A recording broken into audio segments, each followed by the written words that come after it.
Hi guys, আমি শ্রেয়া আমার mini ব্লগে স্বাগত। তো দেখতেই পাচ্ছি পুরীতে আমি একদম এসে গেছি। হ্যাঁ, এবার টিফিনটা সেরে নেবো।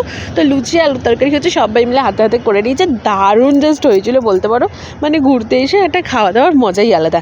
তারপরে নয় আলুটা ভেজে দিচ্ছে, মাকে বললাম তো আমি একটু আলুটা ভেজি, তারপর তোমরা যা ইচ্ছে করো। তারপর অরুণ আইসক্রিম খুব নাম শুনেছি, তো এখানে এসে টেস্ট করলাম, দারুণ সত্যি কথা ছিল।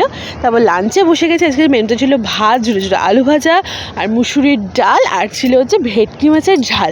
সত্যি কথা বলতে ভেটকি মাছটা মানে বলে না সমুদ্রে এলে মাছের কোয়ালিটি আলাদা হয়, সত্যি কথা দারুণ টেস্ট ছিল।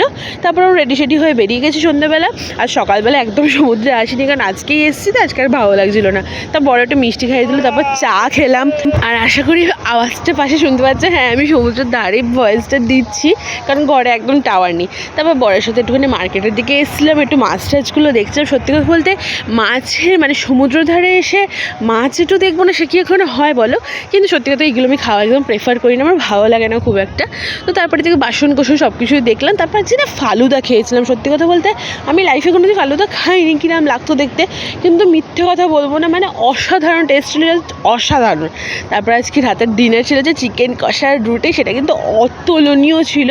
মানে আমার বাপির হাতে রান্না সত্যি একটা আলাদা, মানে মায়েদের থেকেও বাপি কিন্তু দারুণ রান্না করে। তো সেটাই ঘুরতে এলেই পাই। তো সবাই মিলে একদম গুছিয়ে একদম মানে ডিনার করতে বসে গেছি। তো ব্লগটা ভালো লাগলে লাইক অবশ্যই করতে, কিন্তু এখন নয় ভুলো না। টাটা।